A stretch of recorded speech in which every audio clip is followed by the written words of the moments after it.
In the last few minutes, it's been snowing, raining, and sleeting. I expect there will be more to come. Anyway, this is a nice spot, a clearing in the woods. The other evening I was speaking to a Polish woman.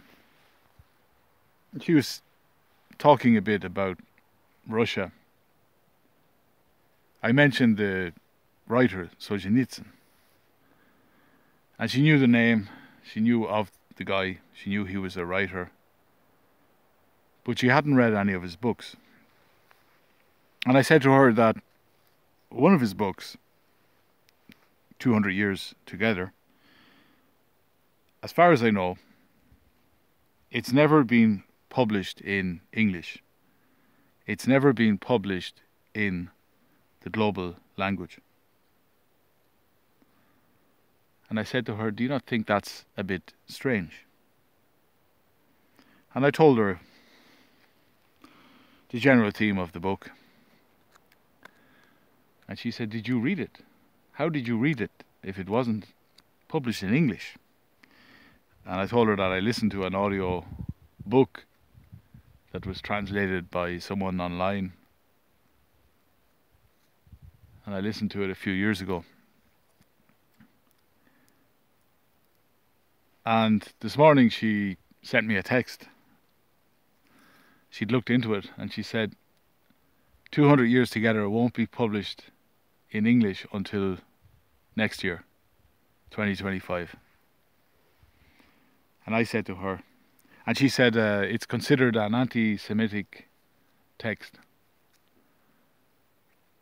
And I said to her, a writer like Solzhenitsyn, imagine a world-famous writer like Solzhenitsyn,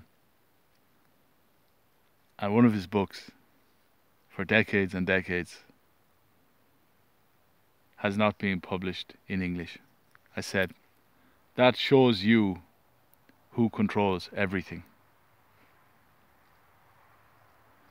And she replied and said, well, you know, people should be allowed to read it if they want to. Anyway, I was thinking about, when it first came to my attention, I think I'd already read one or two books by Solzhenitsyn. And then I saw that infamous video of Jordan Peterson.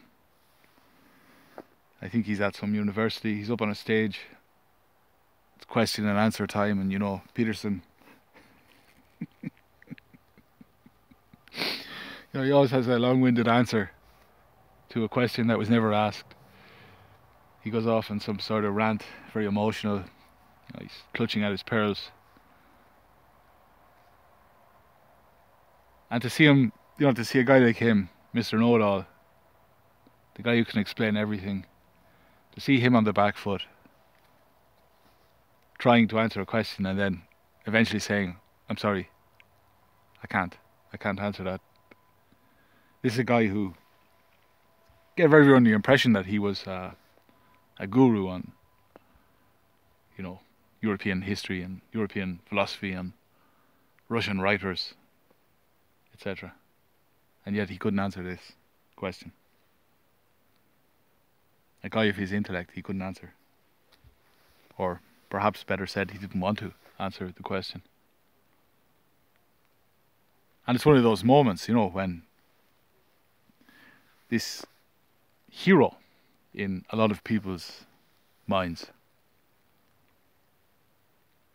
they look on him as a, you know, an avuncular character, kind of step in daddy. He tells them to clean their room, and you know, these are adult men. They feel great having a man telling them what to do, because they've lived lives devoid of that paternal figure. And so they clutched on to Peterson. And his whiny voice. So,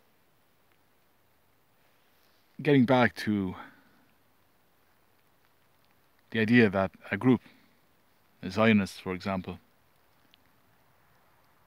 can decide what goes into print and what doesn't go into print and what goes out of print very quickly if they deem it against their interests.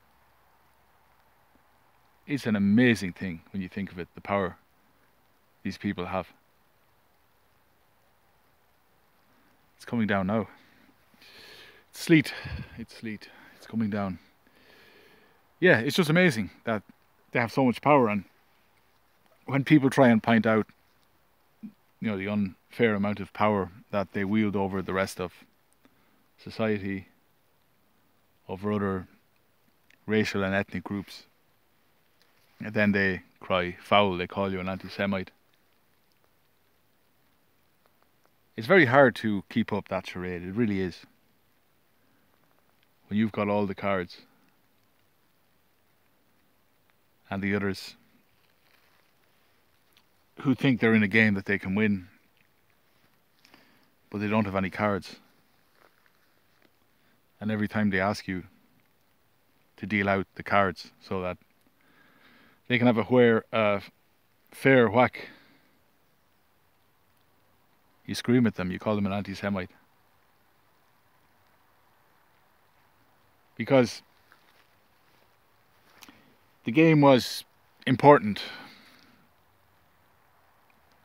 until you had all the cards, and then the game itself became problematic. Yeah. It's very difficult to wield all the power in the world and at the same time play the victim card. It's very, very hard. I would say it's even impossible.